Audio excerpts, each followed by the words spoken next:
If you've been watching this channel for any period of time, you know that I've spent time in grade, framing, forming, concrete, building. I've done quite a lot of that. But I'm sitting here with Tim Euler, the proprietor of Awesome Framers. Nice to meet you. Thanks for having me down. Tim just came down with his wife from Seattle. It's a long drive, but we're glad to have him. And we're going to press forward in our series of what it's really like to live a life in construction. He's got a lot to say about what it's really like to be a framer, a production framer, and a concrete guy in a serious, competitive home building environment in a big urban center. So Tim, the question that most of these young guys are wondering right now is, what should a framer expect to make? Now, when I say framer, we're implying that there may be some concrete also.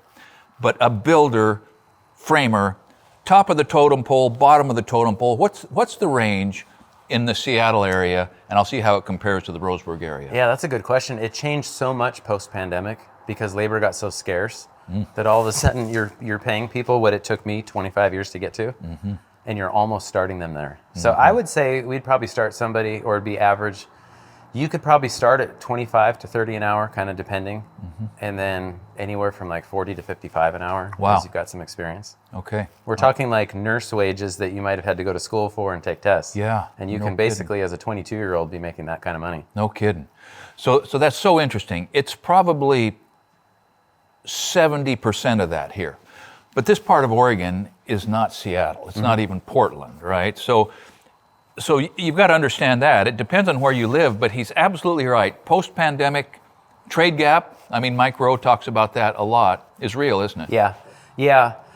And for that wage, we went through a phase there for a couple of years where you were not getting, well, it's hard to get rid of that mindset of you've put in the hours, you've earned the increase in pay, and now somebody just comes in and they want that. Because other jobs, like we had somebody, I forget what minimum wage is in Washington. It was going up to like 15. Yeah, I think it's where it's in Oregon now, around $15, yeah. Well, let's say we started somebody at 15 and they're like, I'm framing, I'm in the heat, I'm in the rain, this is heavy. Or I could be inside all day and make the same amount. Flipping a burger. Yeah. Yeah. And so we have to like be above that by a decent margin. Market forces drive this, right?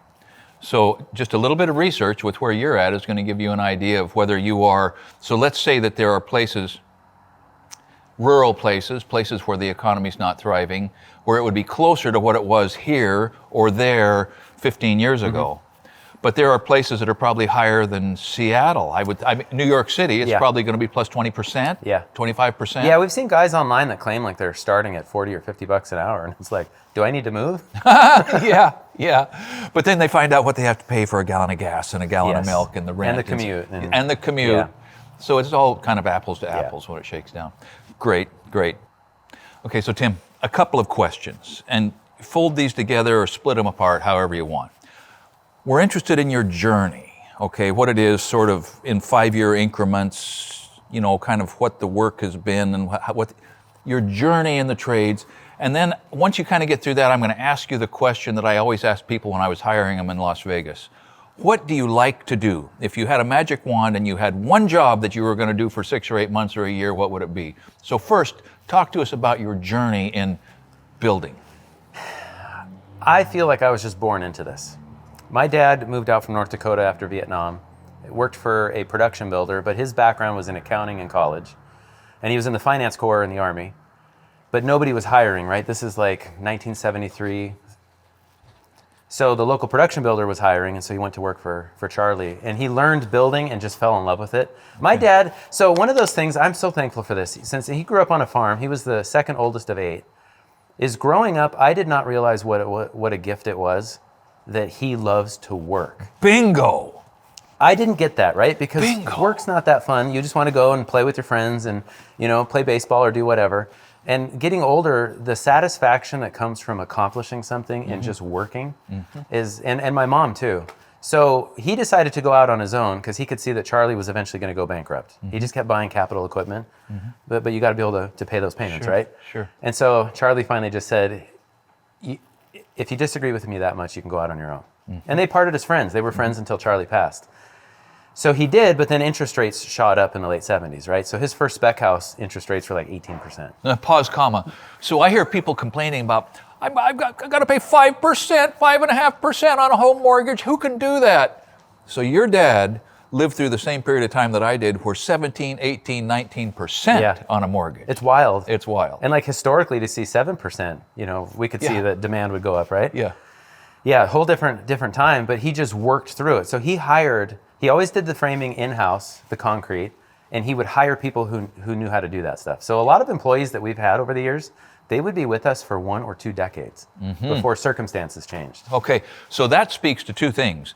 Good hand, good boss, right? That kind of longevity is a two-way. It's like a 20 or 30-year marriage says 2 people wanting to be a team.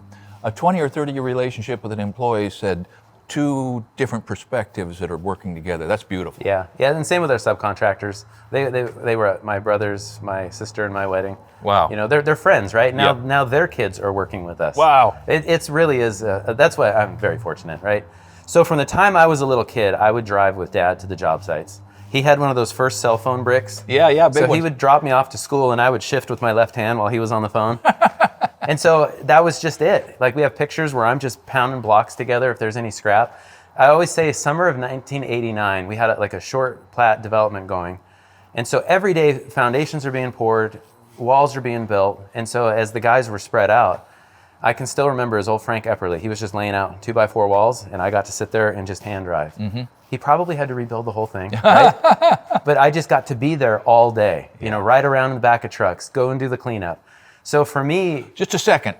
Did you feel acceptance, grudging acceptance, approval? What was your relationship as the son of the owner with the guys that were on the ground? What was that like? So I always had, as a teenager, especially later teens, I had a little bit of a chip on my shoulder. Like, I needed to work hard because I'm the boss's kid. Yeah. So even now, I still pack most of the material because I don't want whoever's on the crew to feel like they just have to do the grunt stuff. Okay, that's so important. Did you guys hear that as a demonstration of a type of leadership? That you got to be willing to do anything you're going to ask anybody else to do, right? And that was Dad. Like, he did the cleanup. Yeah. And then so if we were after school, we were out there doing the cleanup. No wonder your subs kept working for you. Yeah. That's leadership.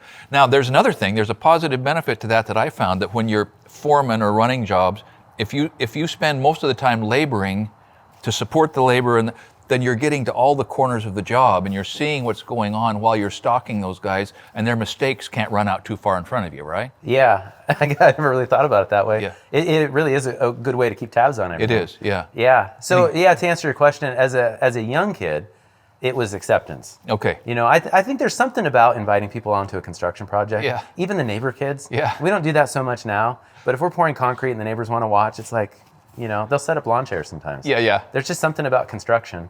Yeah. And we've always had the music up. We're singing and dancing. So we count on that on YouTube, right? That people will watch construction. Right? Yeah. Keep going. This is fascinating. Yeah, so I think of the one development pouring concrete, and you know how we focus a little bit more on safety now, and we should. We really always should have. But sometimes I look back at the good old days of, like Dave, he's your age, that taught me to frame. I can still remember him hanging onto the hose from the pump truck and them swinging him to the opposite side so he could still walk the 8-foot walls. Been there, done that. We Got would the never T-shirt. do that. Okay. I'll ask pump operators, what would it take? And they're like, you'd basically have to be dying for us to hook you up and yard you out of there because there's too much liability. Yeah. But just the camaraderie on the job site, I look back, my ninth grade science teacher would let me get out of class a half hour early to get picked up to go to work. No kidding. So at lunch, I would change into my work clothes because the development we were building in was about 2 miles from the junior high. Sure. And I'm like, would he have gotten in trouble for that? Was that a good thing, a bad thing? Right. I just loved that I had somewhere to go. Yeah. And so for me, I look back as a teenager and think, because I had that community on the job site, even with the subs, our electrician he did some wiring because I put a sauna in at my house, and he's 80 now. And he did all of our wiring for years. So I could call Stan, and he just comes and chit chats. And it's that kind of bond that I feel like, how do you preach that to people, that there is a bond in the trades? Yeah, and when will they ever get a chance to taste that sweet fruit? Particularly, we were talking about the corporate machine that is overtaking construction and residential construction. It's becoming corporate. Barry Mussel was here. He gave me the numbers of the percentage of homes built by corporations. Anyway, that's changing. But I can't imagine this sort of camaraderie existing in a corporate building model. I always kind of wonder. I know that like in this community now of YouTubers and Instagrammers and all that, in the building side of it, when we go to the trade shows and some of us work for different companies, we do have that bond. Mm-hmm. I was at World of Concrete and a couple of the companies that brought us in, Diablo specifically, you know, they make all the blades mm-hmm. and all that kind of stuff. They're like, the first day is a family reunion. Mm-hmm. You're all catching up. Day 3 is when you all have to like put your nose to the grindstone, shoot the content. So I'm going to hold your camera, you're going to hold mine. Mm-hmm. We're going to jump in each mm-hmm. other's content, hug. We'll see you next year. Hey, how's the family doing? How's the wife? Interesting. And then we see each other the next year. And I think that community online now is kind of showing people that the trades are not just what maybe they thought it was, where it's just backbreaking work out in the weather every single day of the year. Or can be. Yeah. It can be. Yeah. Yeah. I mean, so I've worked for a lot of people. I've worked with hundreds of different people on dozens of different jobs and cashed checks from dozens of different employers. And there's a different mentality with every company. Every company develops whatever their foundational values, whether or not they have them on their mission statement, bleed out into mm-hmm. the atmosphere on the job, right? And so your dad established a drumbeat that you and your brother, you guys are partners now? And Dad still owns the company. He'll be, 78 next month. So now things have progressed. You can't build houses like you did in the 80s mm-hmm. or the 90s. It's just everything has changed. Materials, energy codes. We're high seismic zone up there in Washington. We're a little bit odd because we have different climate things that affect the energy side, and then we have seismic design that affects the structural side. And so having a good relationship with your engineer, well, back in the day, you could submit a plan that you just drew on a napkin. Boom, right? Yeah. The good old days. Take it down to the building department, throw it in there. Yep. Yeah. And so it's different, but like Dad was out last week, Saturday we were having the hole dug. I'm out there all day with the excavator, because that's really the most fun. Yeah. Just to be there with tractors. Yeah, oh man, diesel smoke is the smell of victory, man. As a kid, our operator, his name was Laverne Wolf, so of course his nickname was Wolfman, and I would sit on the bulldozer, and I thought he was just going to go back right over cliffs. Sure. No. He always knew right where he was at. Yeah. So as kids, like I always wondered, like, why does Dad carry toilet paper in the truck? Because there's no bathroom anywhere around, right? You're just felling trees and clearing the lot. That's right. So it's in our blood. So Dad's still involved, but Brian's the primary decision maker now. Okay. Because of regulatory and some of these other things. All right. So let me bring this down a little bit from the macro to the micro in your experience. When I was responsible for hiring people in Las Vegas, a couple of jobs that I had that included that, one of the questions that I would ask when somebody came in, what do you like to do best? And then I would maybe flesh it out, say, look, if you had to do just one thing for 2 years of your life in the construction model that we're talking about here, what would it be? So what do you, Tim, like to do best in construction as a carpenter? Oh, man. So, I don't know. Framing as a general, as an umbrella term, I love all things framing. Yeah. The three-dimensional. The three-dimensional of it. I used to love hand cutting the roofs, and as we learned things online and like Will Holiday, I've emailed back and forth with him. When his revised Roof Cutter Secret came out, I bought like 6 of them. Every guy on the crew. We kept it in the forklift because if you're moving things around and have downtime, you got to be studying. You got to be studying. I think we even kept one in the Santa can, to be honest. It was always like, look at the diagrams. There's something about taking what's flat here and making it 3D. Especially if it's complex. Especially if it's complex and big. So we noticed that online, guys were building big gable walls. So we were doing that. And then we noticed that on the ground and raising them up. Yep. Then we noticed on the East Coast, they were adding overhangs. On the ground and raising them up. Okay, now we don't have to do that up high. Yeah. And then we saw, depending on shear codes and things, or shear inspections, could we side and hang windows?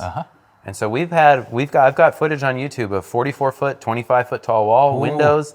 And everybody's like, you can't do that. And it's like, you can, but you have to think, you have to build it, right? Three-dimensionally. And when that's happening, the high fives as it goes, like we're all sweaty armpits and palms, right? When the crane comes.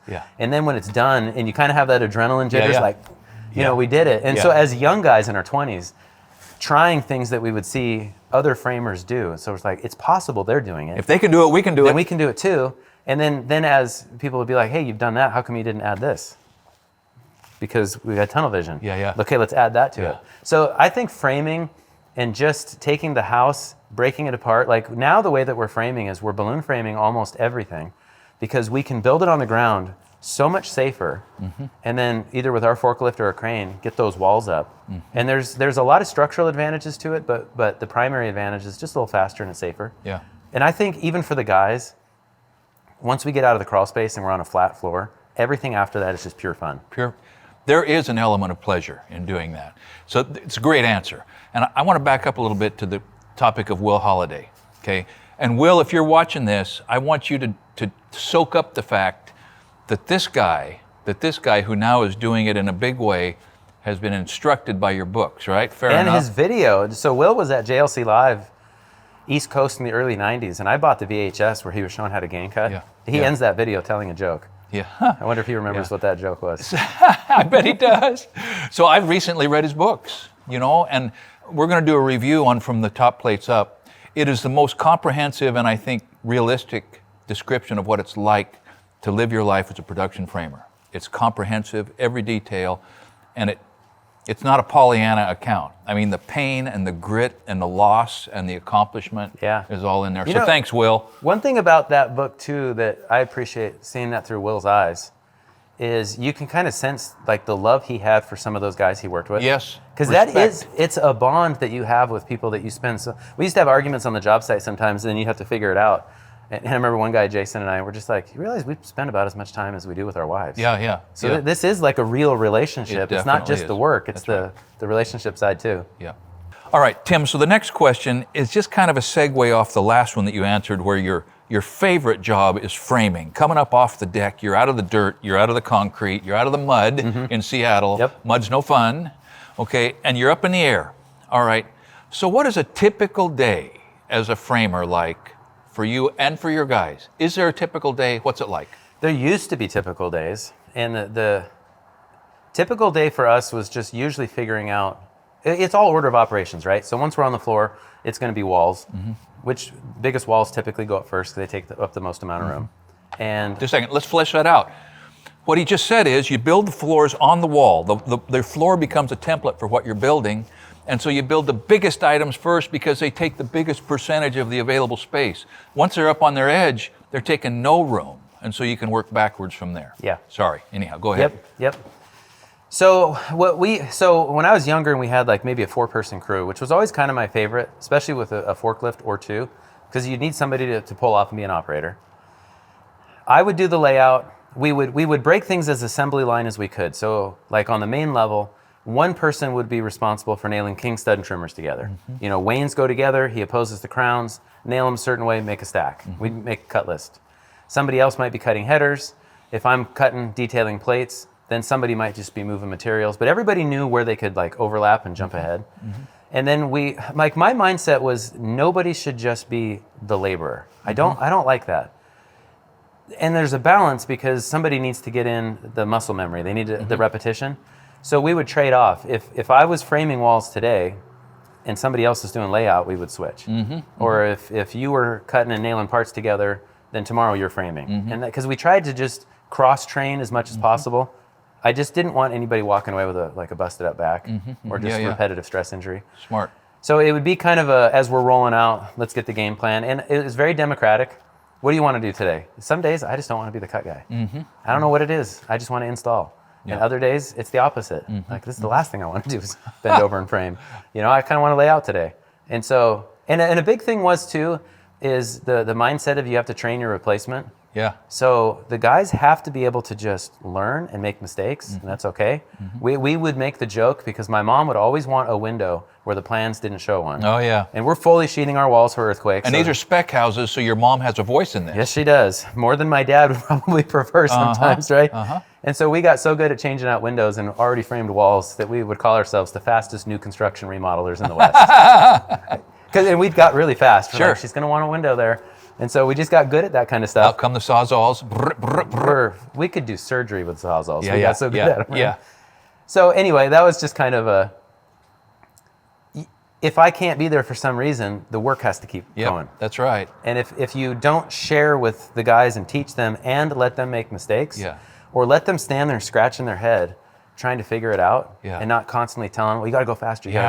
Just give them, because that's I was given that opportunity. You were given that? Yeah. Your dad specifically tasked that fellow with, look, You don't have to worry about production. Teach my boy. Yeah. Wow. Yeah. And you're carrying that forward next gen. Yeah. Wow. So you need to know you may not find that on a job. You're listening to somebody here who has responsibility for a building organization that it's a bit of a unicorn. Yeah. Okay? All right. So you're going to have to find a way to be content in an environment that is perhaps more hostile than this, because some construction environments are hostile. Yeah. Okay. Fair enough. Even now, it was, I think, more common in the past, but I'll get messages from people on Instagram like, hey, I'm just not treated very well at work. And it's like, okay, I don't know what that means. I'm not there. Sure. But you can call the lumber yard. You could talk to inspectors. What's a good crew for me Find to the join? good crew. More good advice. This is how you find somebody to go to work for. Yeah. You go to the full service lumber yard, not the box store. Right. Right? Yep. And we're together on that. You find the employee at the lumber yard that's been behind the sales desk the longest or is in management, and say, hey, who is the builder here that you would send your son or your nephew to work for? Yep. Boom. They will tell you 2 or 3, and then you talk to those guys. You hammer on their office door. You do whatever you do to get their attention, right? You're going to have a chance of having a long-term, very positive experience with those guys. And they know, like our operator, John's my age. His dad knows my dad. They're builder developers. And so everybody knows each other in the same community, right? Yep. And so he's rattling off names, and I'm like, oh yeah, I haven't seen that guy forever. They're still around. They're still around. Some of them are still, like one guy just retired. He's been driving truss for 30 years. Everybody knows he's the best guy to deliver trusses. He's the best. Yeah, he pulls into a cul-de-sac, delivers trusses, picks the back of his trailer, flips it around, and drives out. Gone. He doesn't turn around. He's Yeah. not. And keeping in mind that your company is a bit of a unicorn, would you say that your work as a builder, structure, is more or less stable compared to other trades? I feel like framing. So like in Washington, we have a housing shortage, which kind of helps, unfortunately. It's made housing unaffordable. So many people are coming in that's not something that's going to go away anytime soon. And they're light frame wood construction, which is a very good thing in earthquake country. Yes. It's a great way to build. We're like right in the middle of timber country, right? Oregon, Yeah. British Columbia, Washington, Idaho, Montana. Trees grow. They grow fast. We drive through them. The local, the lumber companies do such a good job managing the forests. Don't they? I read a note that said that there's more lumber available today than there was in the 50s. Absolutely true. Yep. So that's not going away. And I know one mill in Maine during the pandemic when lumber was in a shortage, they interviewed the owner, and he said, our mills are so efficient, the only thing we can't use is the smell. Yeah. Like the bark, everything gets Yep, used yep. in the manufacturing. Yep. So to me, it's a great trade that I don't see it disappearing. We're all looking for people to come into the trade, especially people that have an aptitude or like a desire to learn, Yeah. where it is a very physical job. But what I've found is talking to friends that are plumbers, HVAC, electricians, they all have more repetitive stress injuries than we do. Shoulder injuries wearing out and stuff. Even like electricians, like their wrists will okay. start to bother them. Our plumber for years, he had the double carpal tunnel surgery. And I was telling the guys one day, I was like, boy, you look at our trade, especially if we manage it somewhat intelligently, like trade off and things like that. Like every day we're cross training. Some Yeah. days we're bent over sheeting a floor. Yeah. Other days we're standing, hanging floor joists. Yeah. It's aerobic. It's flexible. Yeah. Yeah. Now, though, the exception to that is injuries, right? And that's one of the things that, Will Holliday's book will teach one. You read that, you think, you're going to stay fit, you're going to stay strong right up until the moment you break yourself up, right? But an increased focus on safety has reduced that, and you guys don't have much trouble with that. And No, I mean, I got pounds to lose, right? Yeah. So clearly we're not working. Yeah, but you're 47, bud. Well, thank you. Yeah. I think carbs have something to do with this, right? No, it really is true. So Dad was the catalyst for us to get a forklift. And Will talks about that He in his does. book. That he should have got one sooner, yeah. And so getting online, doing some research. We've had a machine on site now since 2002, I think it was. Telehandlers. Yeah, and we bought this old, just to get our feet wet. It was $7,500. Yep. This like 1978 Badger Dynamics, which we think has been bought and sold, and they're like Gell forklifts now. Yeah, yeah. It was this old Dodge motor that we'd have to start with ether. Like if it started, like we felt like we had to knock on it the right way to get it to start. Yeah. But the first day that we boomed up I-joists onto the second floor, at the end of the day rolling it, we just all looked at each other and we're like, this isn't even a very good machine. Yeah. Once we invested in an Ingersoll Rand, it's a 2002 VR 1056. So 56 up from the bottom of the tread. Wow. Outriggers, 10,000 pound capacity. Yeah. Now all of a sudden we could reach across the shop, Yeah. and if guys were rolling joists, they literally will pull them off and drop Set them in place. And the operator's bringing it back, and they're just plop, And it's plop, a game plop. to get that timing Yep. and read the body language. Yep, yep. And that's like where friendly competition can come in. Yes. It's who's going to be the smoothest off. And some of these young guys that have worked for us, I'm like, you're the machine guy. Yeah, yeah. Go for it. You've got the touch. Yeah. You know, and in eye contact, we've got our signals. We lift some big walls, and it's like, you ready? We're gonna drive. Don't kill anybody. Yeah. And so then we have to get rigging certified and Sure. forklift certified. That's all to me more this than all of this. I mean, it still is, right? Yep. But now with cordless tools, lighter weight tools, we use rebar tying tools. We don't hand tie. Wow. I could put a guy that has, like we had a few years back, I actually have a video on YouTube. Terrible audio, terrible video. But Ben's first summer, we give him the rebar tire, and now he's faster than any of us that have done it for like 2 decades. No kidding. Because it's a grid. There's nothing to it. We just line it up, go tie it off. It's like a nail gun. Now, you mentioned, we were talking earlier, that you have convinced the local building authority to be okay with you using fiberglass rebar. Yeah. That's got to be a huge leap It forward. came yesterday. Yesterday. Shipped out of Salt Lake City, and I could see when Kyle unloaded on the forklift last night, I told him, I was like, the trailer didn't move. Yeah. He goes, this bundle, he goes, I think I could just drag it across the job site. Good heavens. You know how heavy even I know half-inch exactly bar. how heavy a and ton what that of rebar does, is. Yes. Yeah. And so that, it won't be able to be used everywhere. Right. And that's part of the storyline. Sure. Use it where it matters, but it's like, now the guys get to go home and, you know, they want to go to the gym. Yeah. They want to work out. I remember those days too. It's crazy. It's crazy. They want to go play basketball, and now they got the energy to do it. Wow. All right, so we touched on this. I mean, these topics overlap, right? And we have enough in common that we could riff on this a long time. I'm really enjoying this, man. Likewise. Oh, so how would you describe the physical hazard, physical toll compared to other trades? We talked about this a little bit, but surely you know people that have been hurt. Yeah. Yeah, when I mentioned Frank earlier, so Frank and his brother Fred worked for us. And Fred was on somebody else's job site, and when he on the top plates, when he broke the band on the trusses, it knocked him off. Oh, yeah. And he was a quadriplegic. Quadriplegic. Yeah, so as a young kid, Dad would still go visit him. And so that was like, people I know have fallen and had their entire life changed. Yeah. A good friend of ours was a landscaper, and one of his guys was climbing trees, because on the side he would do tree climbing and tree topping, and he fell 70 feet, died. Boom. So it's like real. Like the first time we got fall protection was in the early 90s. The guy came out from the company, trained us, just the cheapest stuff. Of course we didn't use it. Yeah, sure.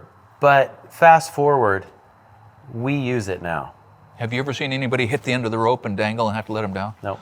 Yeah. No, but we go through that. Like fall protection training isn't about wearing a harness. It's about the rescue. You getting them down. It's how, and so you have to have that all documented. So I always make the joke, I learned not to fall by not falling. Yeah. You know, I was afraid to get up there, but all the guys were up there, and I got to be one of them. Had to go. Yeah, and you get confident. Yeah. But now it's like, everybody needs to go home. We do a lot of volunteer work, and I remember when I was first overseeing the framing for it, one of the overseers came over, and he was like, you have to tell his wife or his mother why he got injured today. Mm-hmm. You don't want to have that conversation. Yeah. It's like, no, I don't. No. So let's make sure he doesn't fall, Yeah. or she doesn't fall. Yeah. You know, and that's the thing is, like, if we make the trades more accessible on the safety side, we get rid of the hazing, we get rid of some of the stuff that, you know, every industry, the military, everybody's had to deal with that, right? Yeah. We're trying to get people to come in. So we want it to be safe. We want it to be a place that they feel good coming into. Yeah. We want young men, we want young women, we want people who speak multiple languages. We want everybody to come into the trades, because it's a great way of life. It is, or it can be. It can be. Yeah. You know, there's a trade-off there that is subjective, it's hard to quantify, but for me it's real, and that is that if you make something, so people don't snowboard because it's safe, okay? People don't rock climb or base jump because it's safe, right? There's something, particularly in young men, that craves that surge of adrenaline, craves it. And when I was a young man in construction, man, I could get it at work every darn day. And by the grace of God, I'm not a paraplegic or a quadriplegic or dead, right? I was introduced on a job one time as my partner, piecework, stacking stairs and layout. He introduced me to a former partner of his. Yeah, I've got the ultimate cub, or pup. Maybe he said pup, and I bristled a little. And then he followed it up with, he'll walk a string if he has to. Well, that was just dumb. You get up there, a 16-foot wall height, 2x4 wall. No, you shouldn't walk that. But if you did, man, you got the same feeling as base jumping, kind of, right? And as we surrender all that to safety, which we should, we also surrender some of the job satisfaction. Do you think that's nonsense or not? No, I think there's something to that, because as a teenager, I was doing things at work that nobody else at my school was doing. Yeah. And that gave me like a sense of not overconfidence, because I was not the guy that wanted to go walk the string. It was like, I got to do this because everybody's watching, but I don't want to be that guy. I remember the very first day I was setting fascia, and I was like, what do you mean you lean over and balance on the top plate? My butt wants to stay on the rafter, right? You hook your ankle under the plate and lean out. But that satisfaction of learning how to balance and then the carry sheathing while you balance and scramble up the roof. I still feel like that satisfaction can be there. The adrenaline side, probably not so much. With the safety stuff. Like, we don't walk walls like we used to. No. We only do it if we absolutely have to, but we're like a couple more minutes with the ladder, or we set up staging. Set up staging and scaffold along there, and it's faster, and it's easier, and it's safer. We even guardrail the floors, and so... I know. Because I don't want to wear a harness frame in walls. That's hard. It's actually physically hard. You end up with neck aches. So we started framing guardrails on the walls before they went up. And there were all these unintended positive consequences, like... In the springtime, when it starts out chilly and then gets warm, pretty soon the guardrails just have all of our clothes. Got the coats hanging on them. They've got stuff like the saws all have hooks. They hang off to the side. Okay, now this is looking at the bright side. Okay, I approve. Okay, this is good. That's all great. And then when you're not there, you know that if a neighbor decides to come walk the job, they're safer too.